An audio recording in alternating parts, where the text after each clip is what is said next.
Hello and welcome to episode 223 of Page One, the Writers' Podcast. I'm Tarek. I'm Marco, and thanks for joining us on the podcast where we like to speak to writers of all kinds about their writing careers, find out how they got into the industry, and try and get as many hints and tips from them as possible.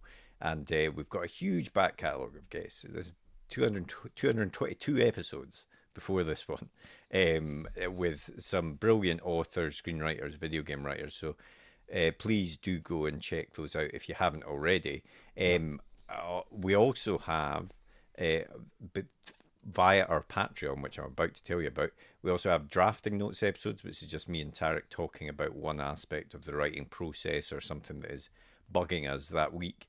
And those come out for everyone on the main podcast eventually, but you get early access, months early access to the drafting notes if you join our Patreon, which the link is in the podcast description. You also get early access to these episodes, and you get video access if it isn't a video episode as well. So you get lots of bonuses. And as of this episode, there's a new bonus, Tarek. There's a new bonus. Guests, we'll be recording a little extra bit with guests that are able to record, not every guest probably, but and asking them about 5 books that influenced their latest work. So Andrew, our guest this week, kindly agreed to, and a spoiler, kindly agreed to stay around and talk to us about that. So that will be up for our Patreon subscribers as a special bonus. Yeah. And hopefully, as I say, more of our guests in the future. But I'm talking about our Patreon enough now, probably, so I'll let you do the introduction, Tarek. Who is our guest this week? I've kind of spoiled it.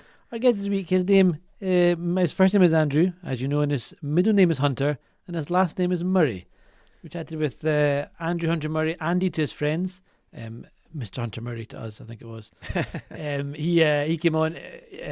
Was a wonderful, fun chat we had with Andrew, and he's perhaps best known for his work on QI. He's a writer on QI, host of the popular podcast No Such Thing as a Fish, the kind of QI spin-off show, and he's a writer for Private Eye, and he's also written 3 books now. The first 2, I guess, probably more speculative sci-fi novels, The Last Day and The Sanctuary, and his latest novel is A Beginner's Guide to Breaking and Entering, which is a bit more kind of comedy, humorous tone of stuff, but it's still more humorous, but still, issue. It's still looking at a serious issue, but in a more humorous light, I think.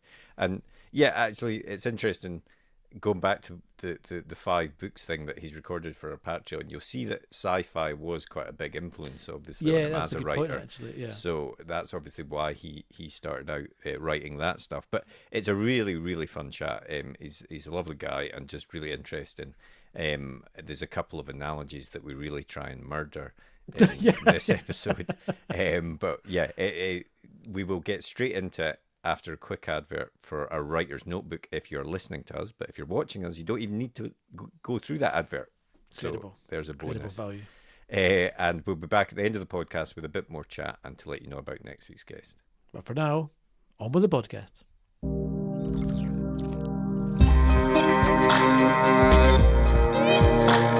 So I always start the podcast with the same question to our guests, which is, did you always want to be a writer? Because obviously your career has encompassed other things other than being the novelist. So I wondered if it was always an ambition of yours to write.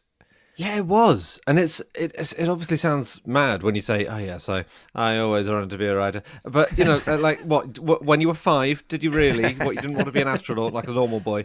But, I did. I mean, I was a really, really keen reader from, since I can remember, basically. And I wanted to be, I didn't really have any idea what you had to do to actually become a writer. And I had a spell of, I would say 20 years from the age of 5 to 25 where I just thought, yeah, that'll happen eventually, I'm sure. And then I realized, oh no, you do actually have to do something here. You actually have to do some writing.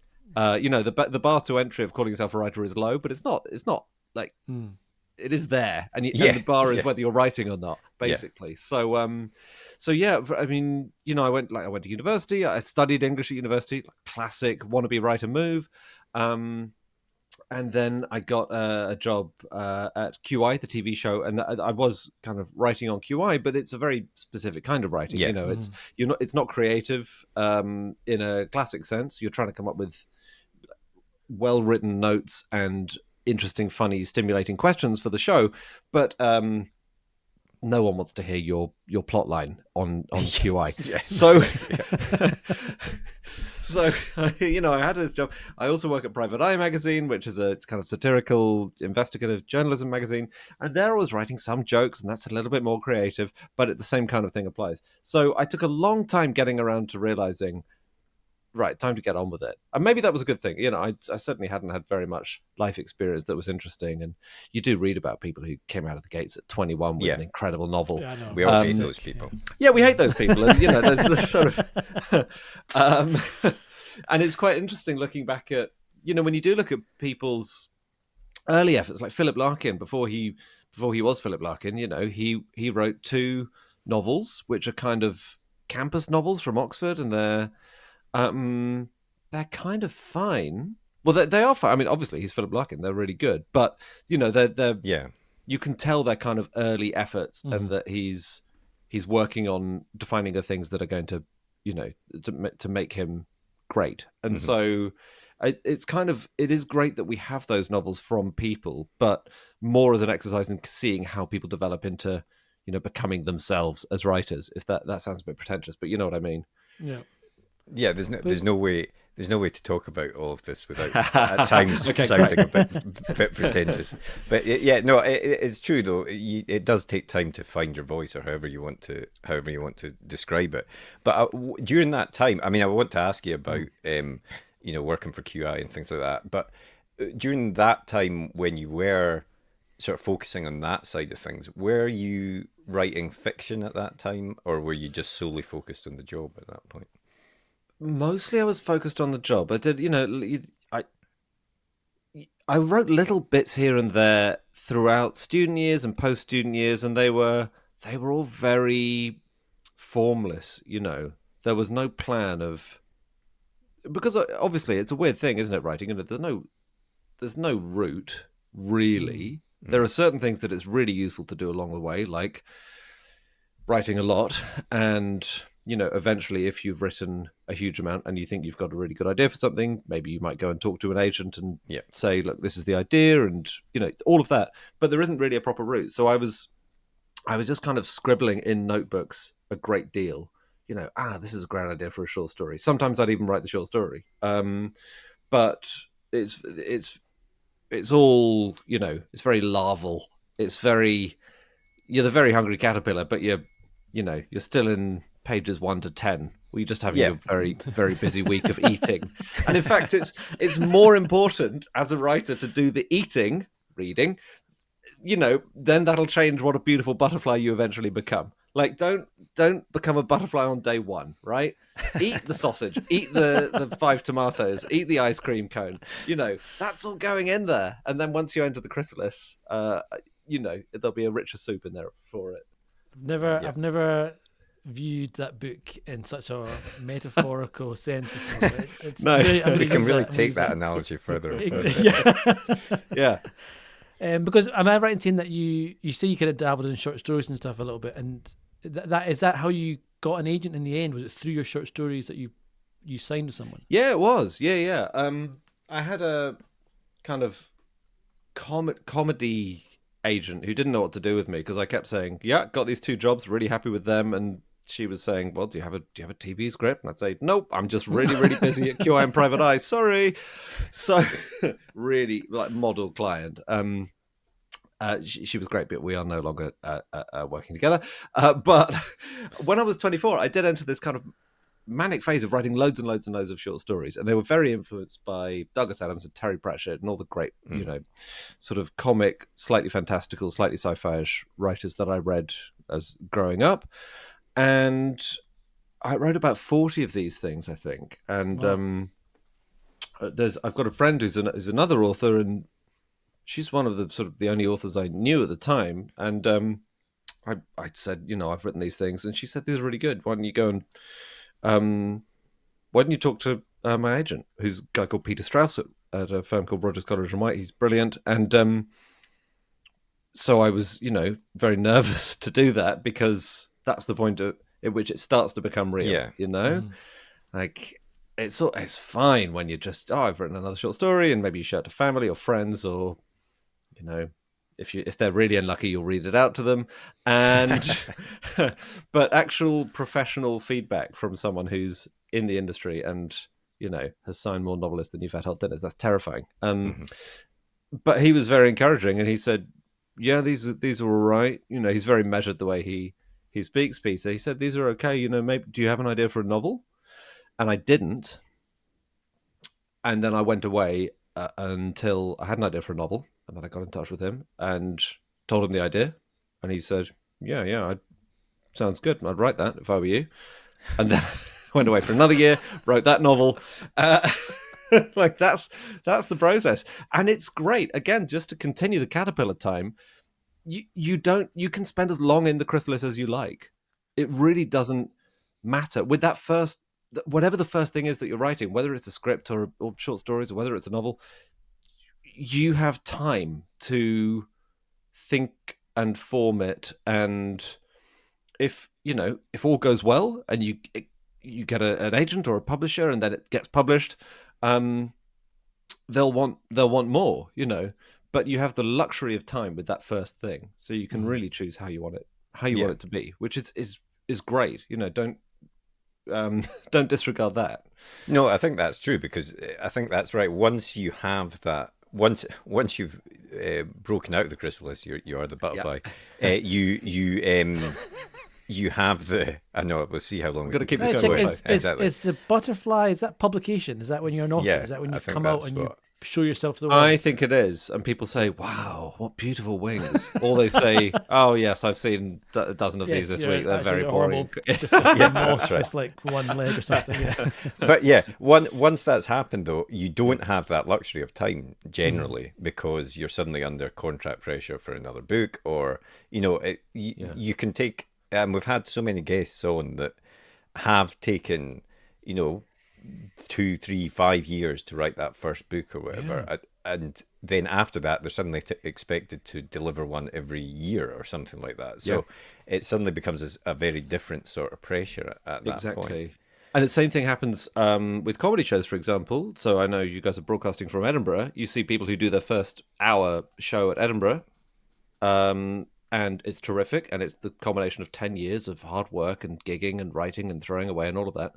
And then Edinburgh's comedy is actually, it's even faster because their agent says, "Great, see you next year," and you're still performing that first show until the end of the year, and suddenly then you've got 8 months to come up with another 10 years of work. It's very hard to do. So, yeah, I think that all is true. I threw away my first novel. I threw away 30,000 words because I'd written it, hadn't quite worked, wasn't really sure where I was going. Fine. Mm-hmm. Peter didn't care. He said, "Okay, well, don't worry. Good luck next time." He's very supportive and helpful, but okay, 30,000 words, fine, Yeah, I know. It's and again, I suppose that is a valuable lesson that you can learn, that you do have to sometimes take those difficult decisions with your writing as well. Yeah. But if I can sort of roll back slightly to QI and stuff like that, like I just wondered, A, how you got that job, but B, what it actually involves day to day in terms of the writing side of things. Yeah, so I should say I've left QI now. I was there 14 years, long old time. And I got the job through a piece of really great blind luck, which is that I got to meet someone who was coming to my university to do a talk about his life and work, was an actor and comedian called John Sessions, who many of your listeners will remember, I'm sure. He was an improvised comedian. He was on things like Whose Line Is It Anyway? And he did one-man improvised shows for an hour, just him on stage. He was terrific, really nice guy. I was doing a lot of improvised comedy at the time, and my friend had the job of looking after him for the evening. She said, "Would you like to come and have dinner with John Sessions tonight before his event?" So I said, yes, please, I would.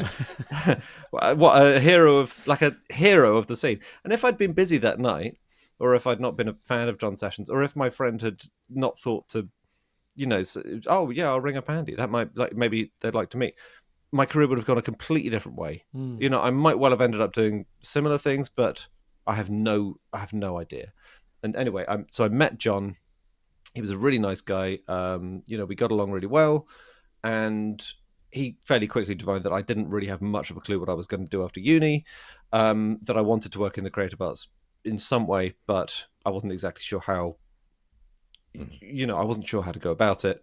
And he said, well, I'll introduce you to John Lloyd, who was the producer of QI and pretty much every other comedy, Blackadder, Spitting Image, Not the 9 O'Clock News. I mean, huge, just, yeah. Wow. And of course, QI. And that was a stroke of blind and dumb luck. It was pure, really good fortune. And yeah, those things do come along. And I do try to remind myself now, if ever you're invited to something and you think, oh, I won't know anyone there, or it'll be a bit, try to just force yourself along there, even if you're not, oh, I'm a bit tired, oh, I'm really ill, or I'm really ill. Go to the thing anyway, shake hands with everyone, doesn't matter, get close up. Observe protocols, but it's a reminder to go along and to because you do not know what's going to happen next. And lots of the nice turns and swerves in my career have just been, go along and say hello and see what happens. Plenty of the time nothing does, but sometimes you meet someone who you really click with. You have to be ready to take advantage of those opportunities when they come along, I guess. Yeah. But as I say, luck. So when you're working these jobs in the writer's room, is it a writer's room? Is there a band of writers together working on content, or how does it work? What's a typical day like for you, or was well like QI? When I was doing the series, it's each series is a letter of the alphabet, and I joined on G, and I think my last one was S or T. You would go away and read a book about Graham Greene, and then you might find another book about grapes, and you might find one about Guatemala, and you would plow through huge volumes of information, basically trying to find the most strange and interesting things about all those things. And that it's quite a good apprenticeship in terms of doing research, because there's really no guarantee you'll find anything about Guam. Maybe there's something brilliant about that, but QI has a very good ethos. They've really put resources into research, and they give people the time to potentially find nothing. You might say, oh, well, I've been reading about goats and I've got a few things, but I have spent a whole day reading about goats, and that was okay. And that was the research ethos of QI. Like they want the best stuff about goats, and it doesn't matter if you find 5 things or 50. And then once you've assembled this huge pile of information about all the things in that series, then they start.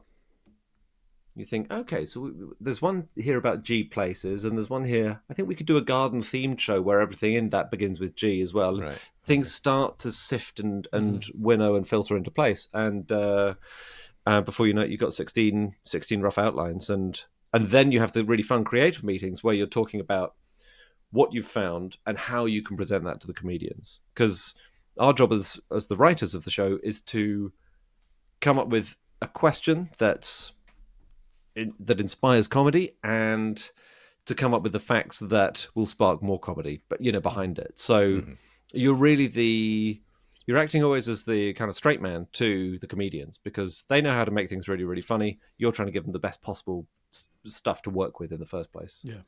Okay. Yeah. And what about, I imagine writing for something like Private Eye must be, great fun, but also there must be a pressure element to that, because obviously Private Eye is coming out all the time, and it's got to be very topical and things like that. I mean, how do you find that? It's a good way of practicing having deadlines. Despite what I said earlier about having lots of time, sometimes you do need to get moving quite quickly, and the fact that we go to press every other Monday is a really good.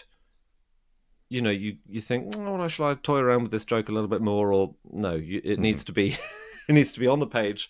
It needs to go through designers. It needs to go through sub editors. It needs to be, approved. And if you don't get it into the loading bay, it will not be leaving the depot. And Yeah. so that's quite helpful in a way. Like it's good to have those kind of jobs which are creative but have to be productive. And I'm sure the people who write on things like big sitcoms, they just have to turn out a huge amount of stuff.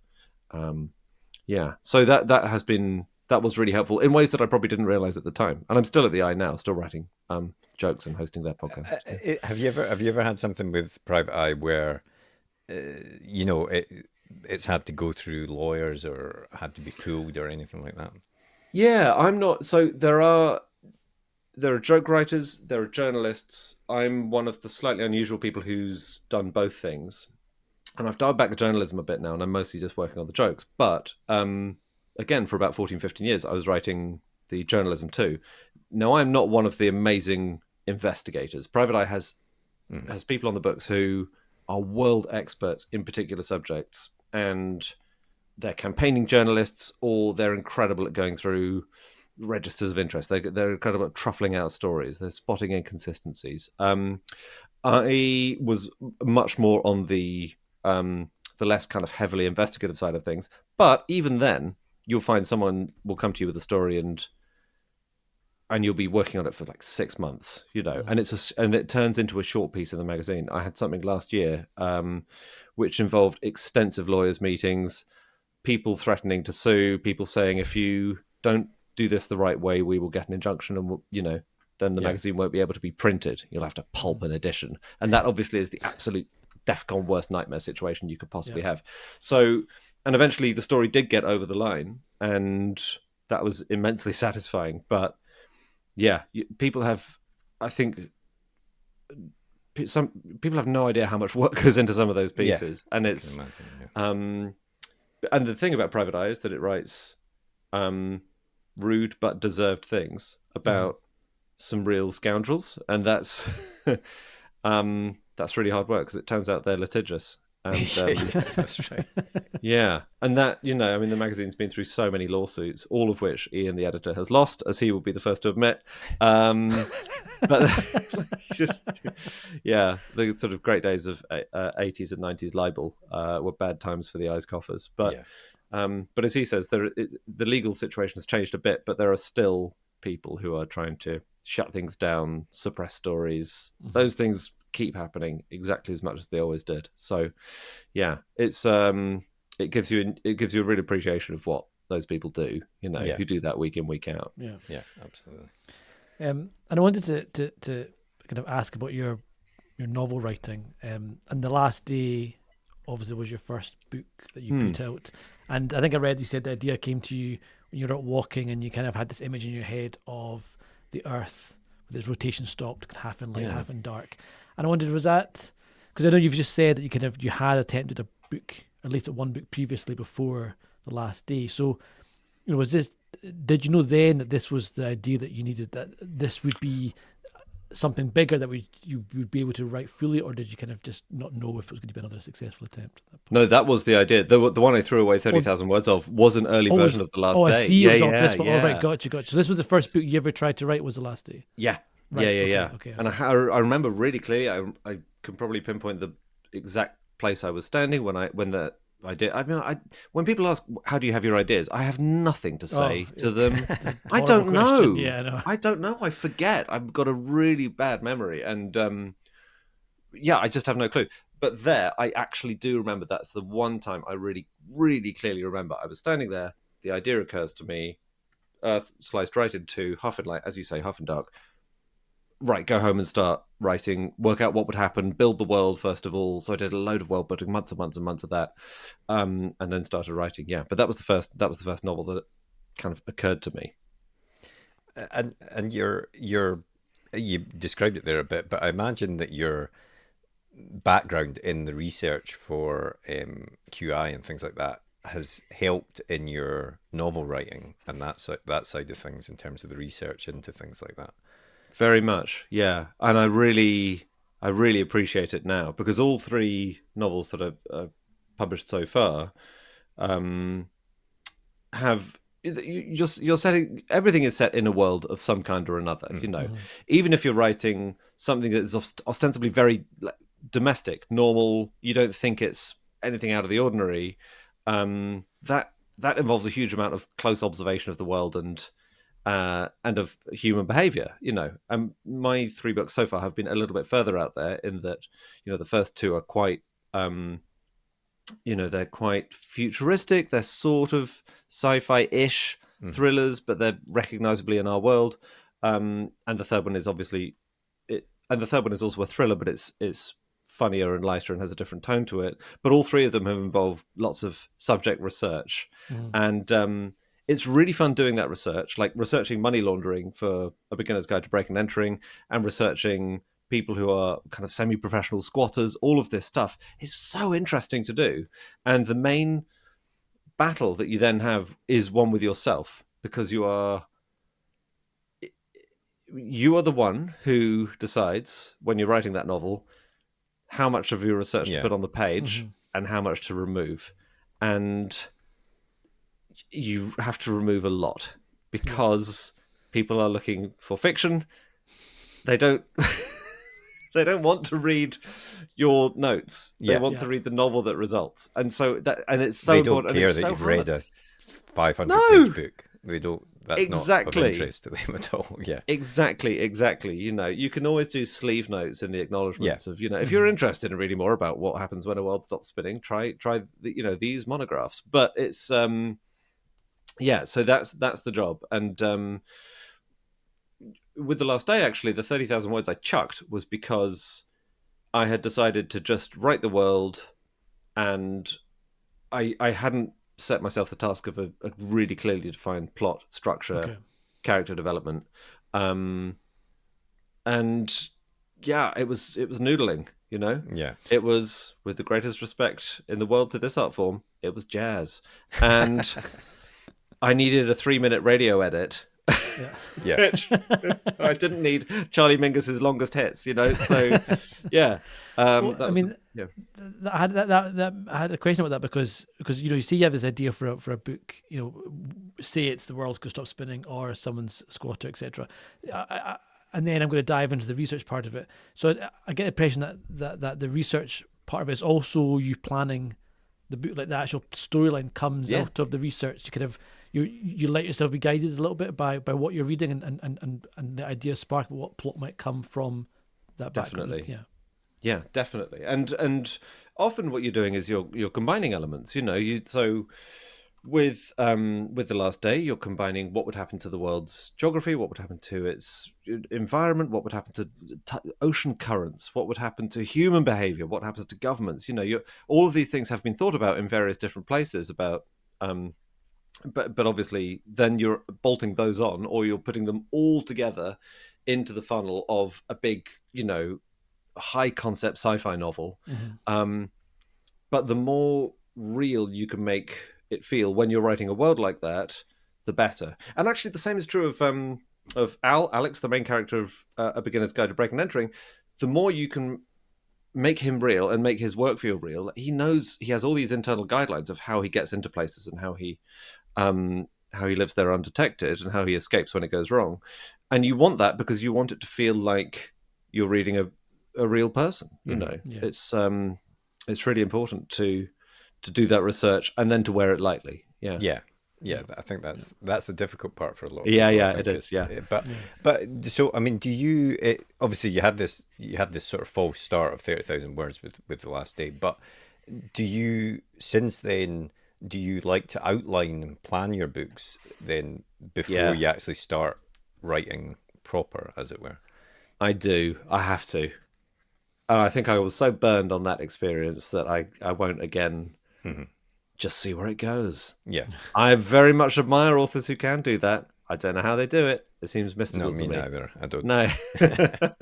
And also my books are very, they're very event based. I tend not to write the events of one whimsical afternoon 30 years ago. Like I don't. And people who write those books, I think are stunningly talented. Like, have you read A Month in the Country?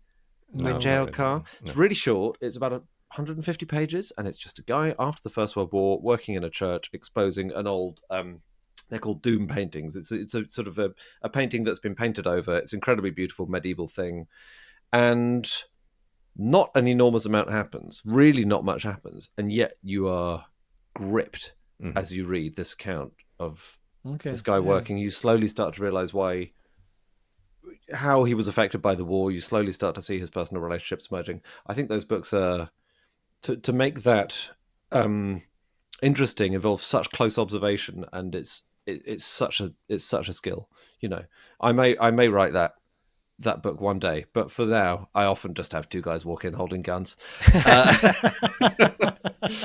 You got to keep it snappy for the chapter endings. Exactly. Yeah. No, but I mean, like, I'm always amazed. But actually, Tarek is staying quiet here. But I know he doesn't like to plan out, and he writes crime thrillers. So really, I find if I plan too much, I get quite bored by it. Do you ever find that you plan so much and you're like, oh, I'm actually sick of this story now. It's not surprising anymore or something. Yes, I do know that feeling. I think for me, certainly tonally, like the first two books are quite serious, and I don't think I'll ever read anything that serious again. Breaking and Entering is much funnier and lighter, but you're trying to write something that balances thrilling and funny. And I think for me, the way it remains interesting is I know I have a destination on my Google Maps. Yep. But I do not have a route. Yeah. I know I have to get from this path into the woods here to this path out of the woods here, but the actual specific route and what you observe from the path along the way is up to me, and that includes all the jokes, and that helps keep it quite fresh for me. Because do you have to take that analogy further? Do you have like points where you're going to stop off? Do you have those marked out, or is it literally only the start and finish that you know? No, I do. I'm pretty tight on the plotting. Like I know this chapter, they're here, they find out this, they meet person X. That's really important to me. But I haven't observed all the things in the room, and the things my characters are noticing are all fresh as I'm writing. So that's where you're kind of building the room around you as you write it, and that's where I find satisfaction in the writing process. They're both fun, but they're fun in different ways. And do you leave yourself scope then for to strangle the metaphor beyond death? Strangle it. When a character, is walking through the woods and they trip up and they fall down a hole and you hadn't seen them before, and you think there's a hole down here and there's a whole other little route I hadn't spotted or thought about. Do you let yourself explore that, and then without worrying it might not lead you back on the path and you might end up just dying in this foxhole and then have to retrace your steps? I think what I would do under those circumstances, I'd put a flag in the foxhole so I can spot it later on, but I would crawl out and continue on the rough route I have in mind. But I will worry about that foxhole, and I will worry that it will completely unzip the whole thing later on. So you would keep them locked in the path. You wouldn't necessarily think, oh, that's an interesting idea. I wonder if that's a more, or is it a false promise? No, it's. Oh, that's a really good question. Because I want to sound like a creative and free spirit who would say, yeah, follow that foxhole. Follow the white rabbit, Where are we going? Exactly. But actually, I think I would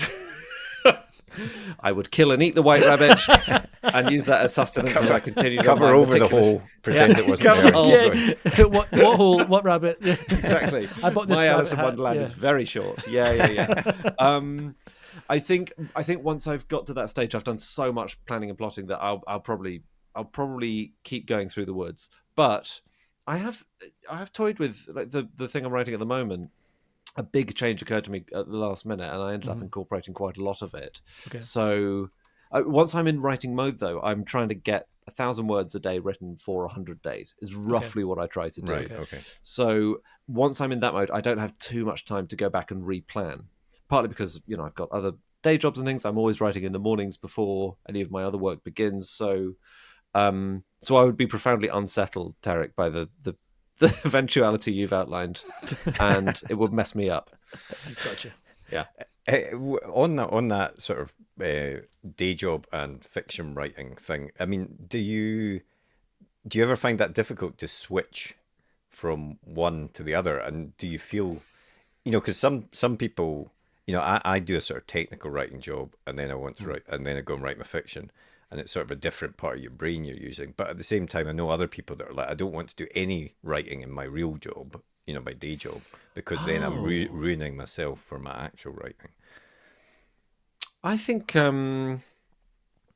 I don't have a problem keeping them apart. Was that the question? Or it's essentially like, do you? Is it difficult to switch between the two? And do you ever just get tired, I guess, of sitting in front of a screen doing that writing? I guess. Oh yeah. I get really tired all the time of all of it. Secrets of the authors.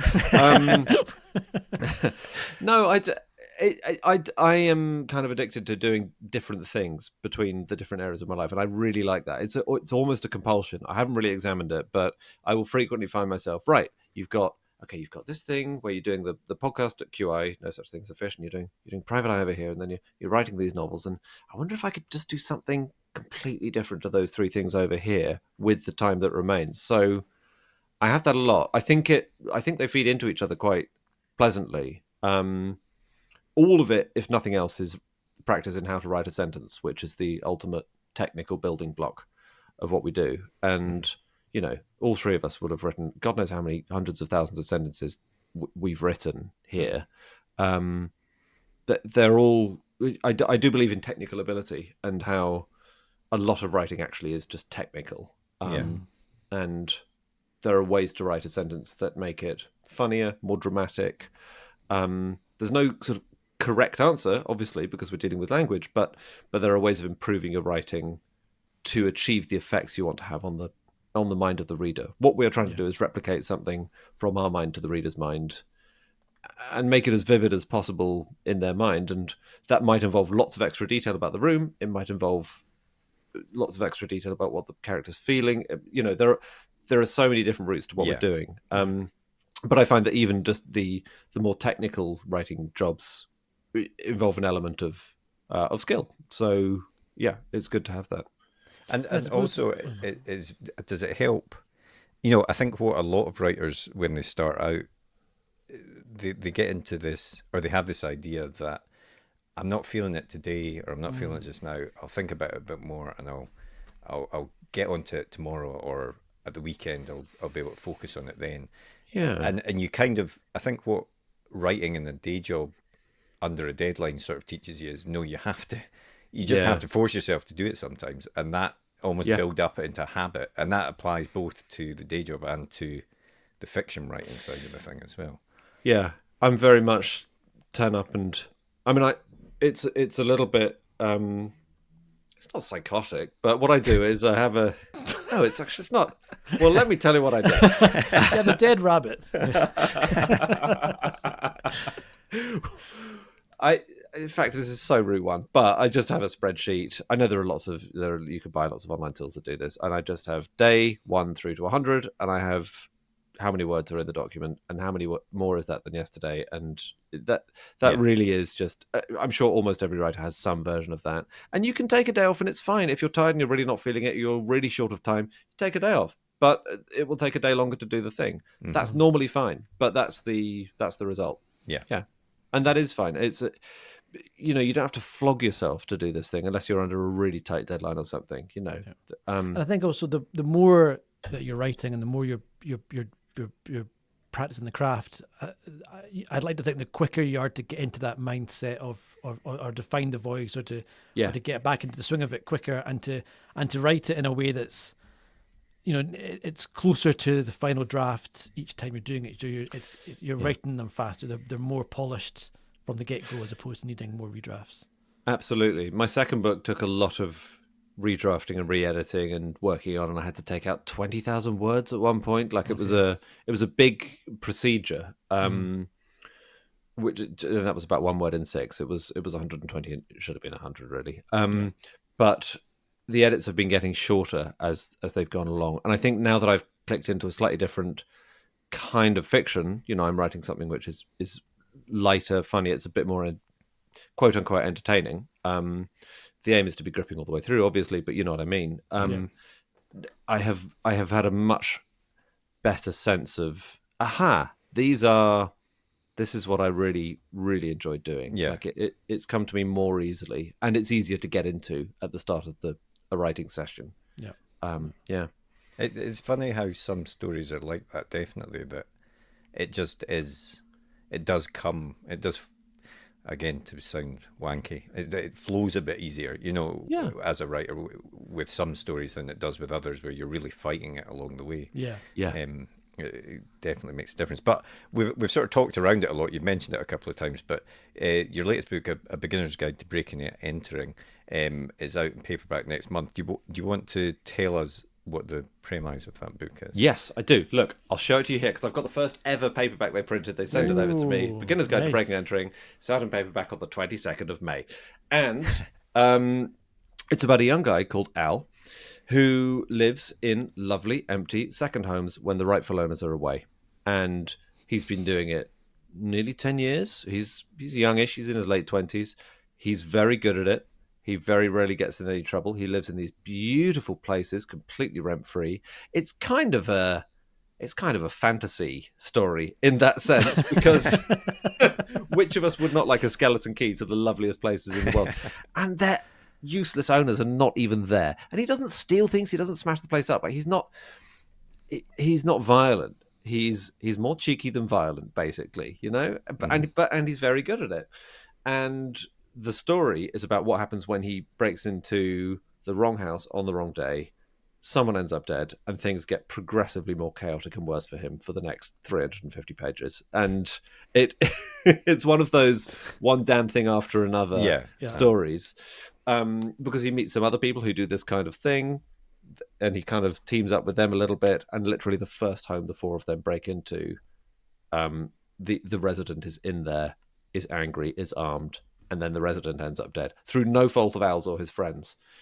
And then that starts them, as it were, down a rabbit hole of trying to find out what's going on while everyone is after them. So, yeah. Nice. Yeah. It's been really, really fun to write it, partly because, the line I've been trotting out is that I've written 2 completely dystopian novels, and now I'm doing something about the London property market, which is really upsetting, like... The world stopping turning is all well and good, but have you seen the price of this one bed flat? It's that. What was the thinking? Why did you want to switch up? What were you just tired of the kind of dark, depressing stuff? Wanted to do it a little bit lighter, or what was the thing? Yeah,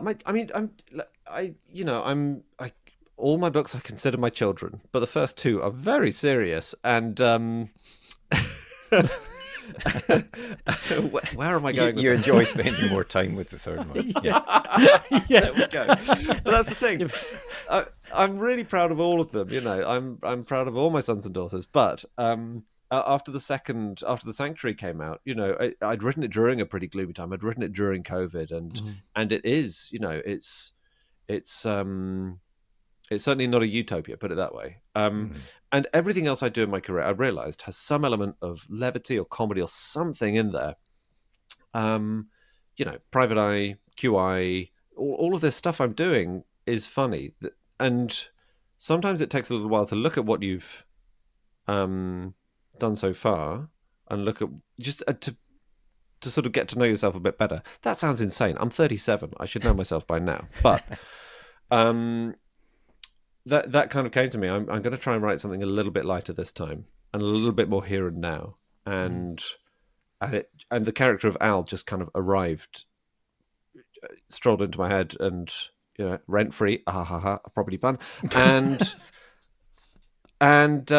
he kind of stayed there, and it was so much fun to just say, right, what trouble is Al going to get into now? And how is he going to get himself out of it? So he's one in a long line of like rascal characters. So it was so much fun writing him. And it's interesting because there definitely seems to be, in publishing in general, there seems to be a desire for less dark novels. Sorry, Tarek, this isn't good news for you. Sorry. But generally, in crime is, cozy crime is the big thing. But there's a sort of turning away from the really dark stories. It seems to the sort of lighter, but still talking about some serious issues in some of them and stuff like that. Why do you think that is? Is it some people have speculated? Is it because of the pandemic and all this sort of stuff, and people want more light-hearted stuff than the sort of dark stuff. I think that might be it. I mean, ultimately, as long as you're writing stuff that feels true to you and that you think is good quality, then that's the most important thing. You know, fashions in the literary world come and go, and it's so broad. You know, there'll be plenty of people out there still reading very, very, very, pitch dark stuff. I think there's an element of fashion to it. I think probably the success of the Thursday Murder Club has had an enormous impact on the industry. Yeah.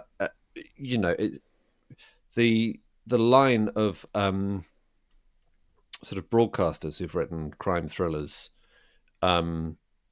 is stretching out apparently to the crack of doom. I sort of think I don't fall into that category, and I think, well, you do a podcast and you sort of, but like it's become almost the next right. Well, do you want to write a children's book of publishing? And I'm aware that I've been a beneficiary of that because I sort of have done shows and I make this podcast, and so much of writing is about getting a publisher or an agent or whoever to have a look at your stuff and take a punt on it. So I think Thursday Murder Club had a huge impact, and I'm a big fan of those books. I think they're really good. I think they're really well written and gripping, and it's a delicate balance to combine thrilling and funny. And if you don't manage it, it's awful. Like if you don't manage it, it can really clunk. But so I think that's a lot of it. But it's partly just trends, people following each other's trends. There is a thing about bad societal times prompting lighter fiction. I think the story is that a lot of soldiers who were kind of invalided out after the First World War and were convalescing might be provided with things like Jane Austen to read. Right. Oh, right. Okay. It's because there's real. They're brilliantly written, but obviously there's no physical peril. Apart from when someone jumps off slightly too high a seawall in Persuasion and bangs her head. And that is... you are worried. You're worried about Louisa Musgrave. But, so I think that's probably it. Mix of things, Publishing is very odd.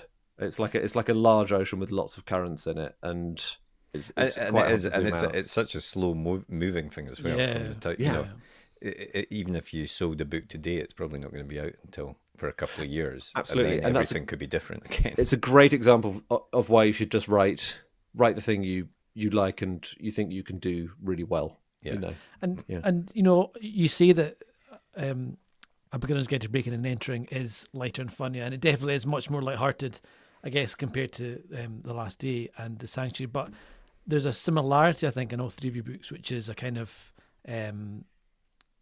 commentary that you're making almost, I think, on politics, splitting up the world into smaller factions, climate change, kind of billionaire oligarchs owning property that they never use. I feel there's a lot of contemporary modern commentary that you're making, and is that something that's quite important to you?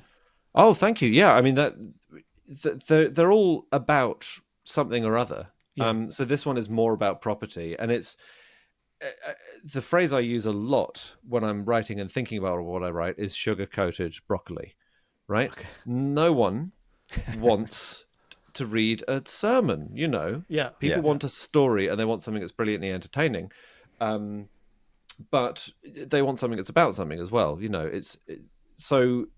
It's a way of thinking about a subject. Like Al is a fictional character. That they do exist, high-end squatters. Like it is real, but he makes it seem probably even more fun than it really is. And yeah, I think it's important to cover issues with a bit of humor, so that I'm not trying to get a message across either. I'm not trying to say this is exactly what we should do about housing in this country. Yeah. But you do have the right to say, look, this is clearly a really messed up situation, and you're doing so with a smile, and that probably is the absolute limits of what I can add to the discussion on it. I'm not a policy wonk. I don't have ideas of how to solve it, but I think pointing out that something's really wrong is a contribution of a kind. Yeah. So I'm really happy to do that. But I never want anyone to feel preached to or lectured. I don't even, if people own second homes, I sort of I can understand why in the system we have people do own second homes or third homes or fourth homes or whatever. You know, someone came up to me at a party, of like a publishing party, and said, "Do you have a second home that you write in? I really recommend it. Have you tried that?" No, I haven't actually. Oh, you should try it. Oh, great, thank you. Great. Brilliant I idea. hadn't thought of that, but no, Yeah, I'll get right on it. Like, oh my god! So you know the message is getting across. You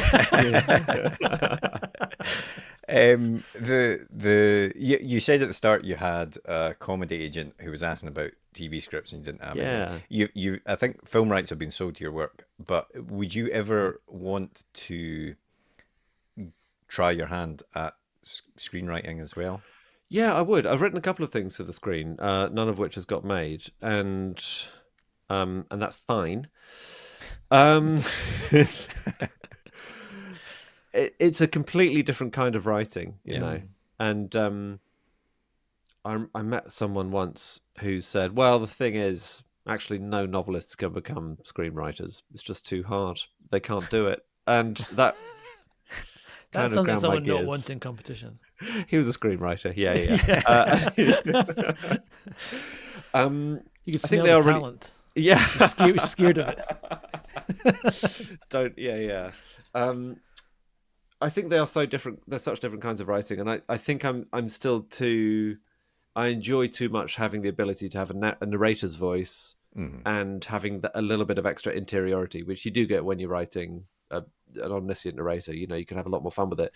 It's the reason why it's not impossible but difficult to adapt people like Wodehouse and Jane Austen, is because there's such a strong voice of the, you know, you really sense Austen's narrator observing this whole social scene, and Wodehouse's narrator is just, you know, is the kind of comic god voice. So I really like writing in that style. I would love to write more for TV, and if there's an opportunity to write my own stuff for TV, maybe. But I think people are so good at adapting, you know, working out what the screen needs, that I'm definitely not on their level yet. Not the guy I met at this thing. He was something else.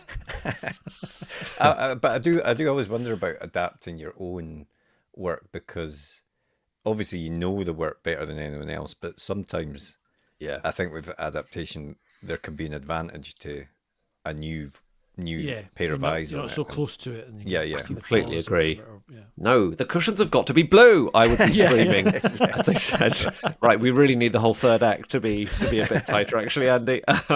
Doesn't matter about the cushions.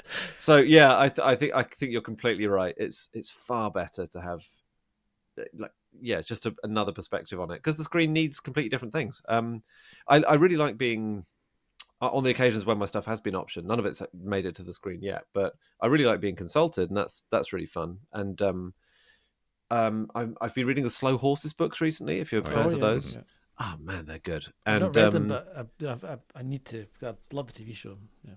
the books are so good. I'm sure the TV series is amazing as well. I think Mick Herron has said he's been consulted plenty on the TV, but that plenty happens on screen which didn't in the books, and it's a different thing. You know? A 300 or 400 page book doesn't automatically give you 8 hours of plot for if you're turning it into a TV series. Equally, it's very hard to turn something like Pride and Prejudice into a 2-hour film. Like, too much happens, and you have to really condense it, which is why, you know, every work has its natural furlong of adaptation, and sometimes things need to be messed around with a lot. Yeah, definitely. And so we've got a beginner's guide to breaking and entering coming out next month, or probably when this goes out this month, I'll say. Oh yeah. But what are you working on just now, if you're able to tell us? Well, I don't think it's too much of a spoiler to say that Al survives to the end of breaking and entering. Not least because he's the narrator, and it's very hard to kill off your narrator and end the novel in a satisfying way. So he lives. So there may be more of Al before too long, which is really exciting. Yeah. I don't know if I can officially say that, but I think we all know what I'm talking about. I think so. So those are the main questions that we had for you. But we always end every podcast by asking our guests the same questions. The first of which is, what was the last book that you read? Can I get my spreadsheet out? Yep. Absolutely. A question I wish I didn't have to say quite so much, but okay, let's spread them. Right, what have I got? This is a spreadsheet going back to. Let's just see when the first entry is. 2011. Oh wow. Nice. Yeah, this is the mothership of what I've been reading. So do you track all your books that you've read and Yeah, dates? it's really good. It's what I've read. Who's the author? When was it published? So I can come up with an average at the end of my reading career. I'm like, 1879. Great, that was my average reading year. Why I'm reading it? Whether the author's the sex of the author, just because it's, I don't want to veer too blokey.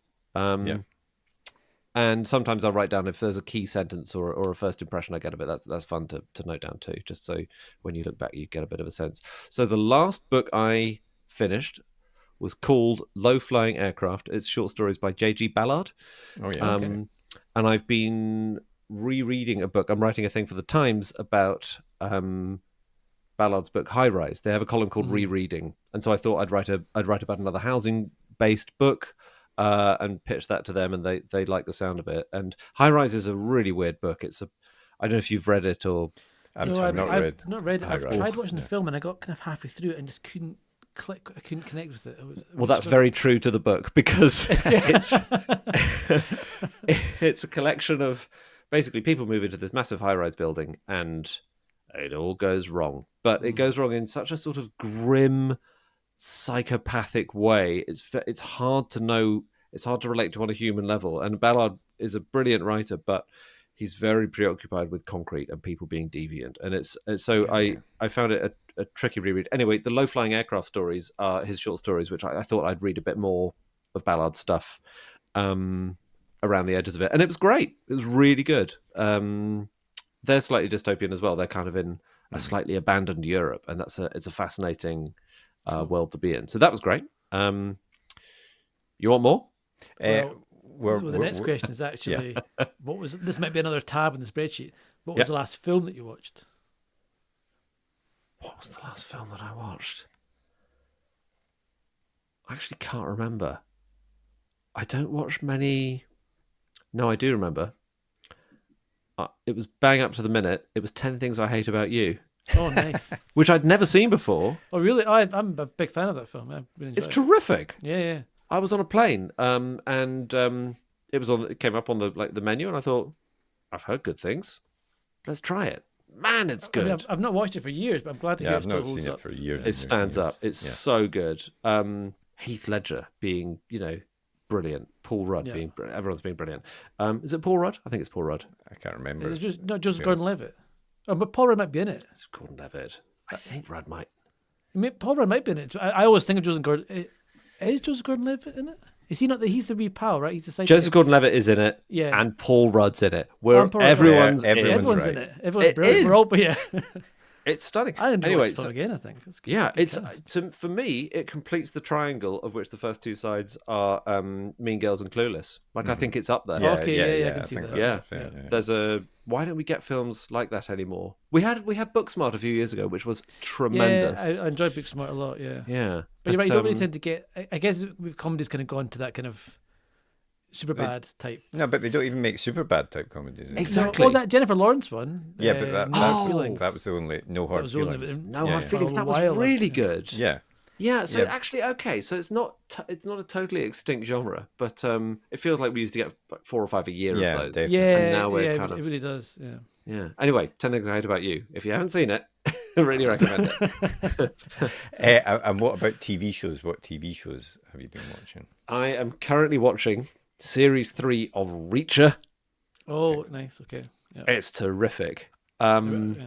Yeah. I watched the first. I've not seen 2 or 3 yet, but I enjoyed the first one quite a lot. Oh yeah, it remains good. It's deep primal wish fulfillment. Maybe It's a funny show because on the one hand, it seems like everything which you would imagine people would hate nowadays, like a big ripped man who goes around like solving problems with his fist. Like it seems like it's like a dinosaur of a product, but it's still really popular, and I watch it and I really enjoy it. It is very much just like watching him smash his way through tons of goons and just Yeah. solve I mean, every problem is like a Mary Sue character. But I it hate to think works. how he votes. I hate to think how he Yeah, I votes. know, But there's something. It's cowboys, isn't it? He's a cowboy. He that's rides exactly into what it town. is. That's He right. solves the problem. He very chastely seduces no more than one woman per novel / series. And, there's a brief element of romance. I think the saving grace is that he's an intelligent character and he's human. And he's, as in, Yeah.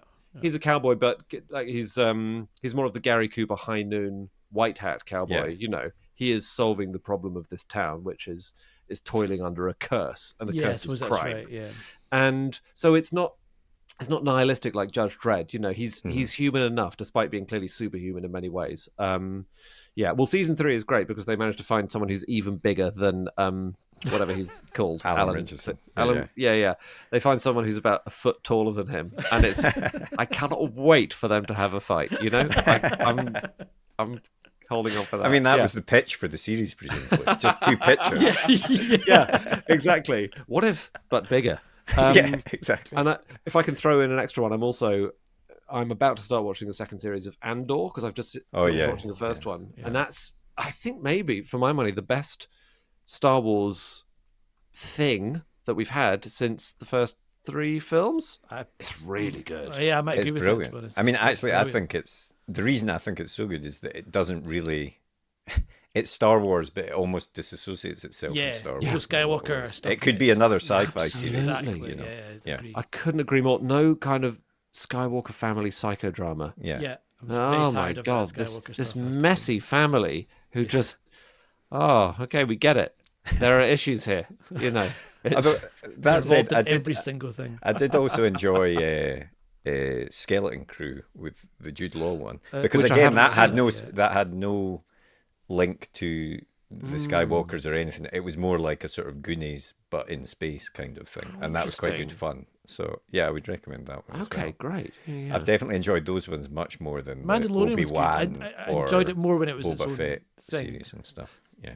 So I didn't see Mandalorian. I didn't see. Yeah. And It's good. At the start, it starts off very much a kind of westerny vibe, and then it gets more and more drawn into the kind of Skywalker-y stuff, and it kind of becomes more just general Star Wars. But the start of it, I think, is very good. Yeah. I'm Okay. Look Look at us, 3 guys talking about our best Star Wars bits. It's great.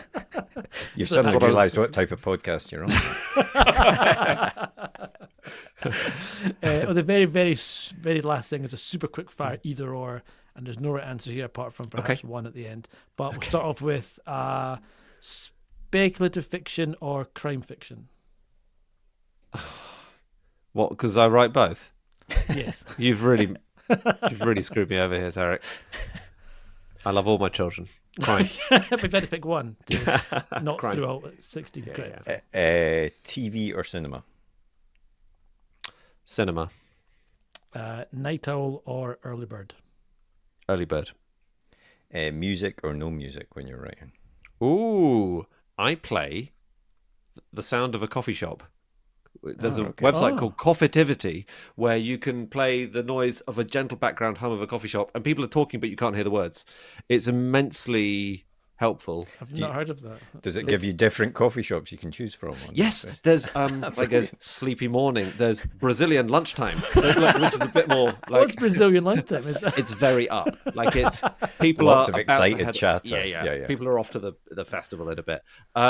It's really useful. And the other day, like an absolute psychopath, I was in a coffee shop and someone was talking too loudly. So instead, I put my headphones on and I played the noise of a fake coffee shop to drown out the sounds of a real coffee shop. This is a weird century. Yeah. Right, I'm going to check that out. I like that. And the last one, real book or ebook? Real book.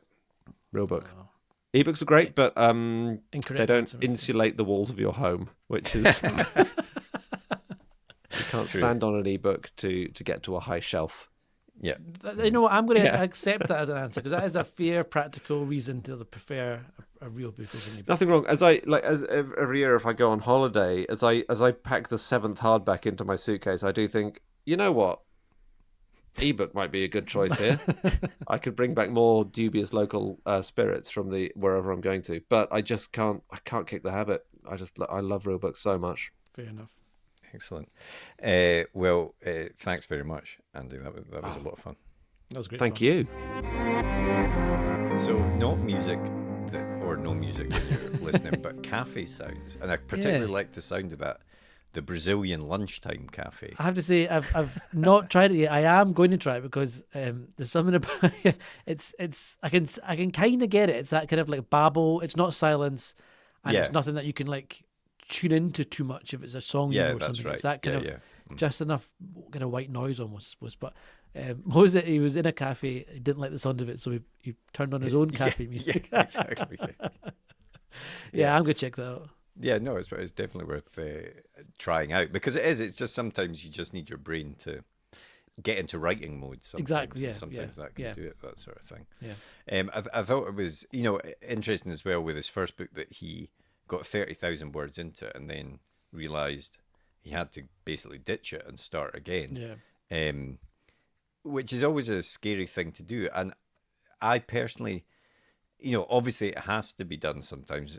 But it's a difficult thing to do as an author, especially if you're going to rewrite that same story again immediately, because you have. How do you separate yourself from what you've just written, but you're saying I don't want to use anymore? I know what you mean. I think it is hard to do. I think the flip side, the danger of not doing it, I suppose, is are you making it different enough? Because I suppose, as you say, it's that.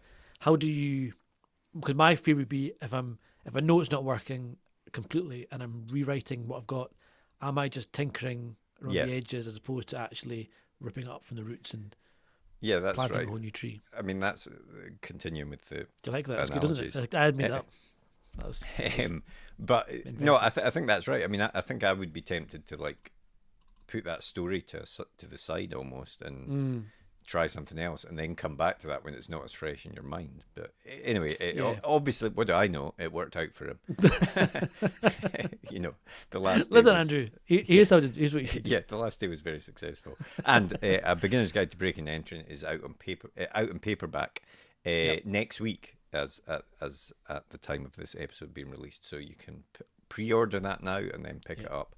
If you want to find out 5 books that influenced Andy's writing, then tune in, join our Patreon, and you'll be able to watch him talk about those as well. Some very good, interesting choices, I have to say. Yeah, definitely. And next week we have another great guest. As always, next week we're chatting with the wonderful Scottish author Stuart McBride.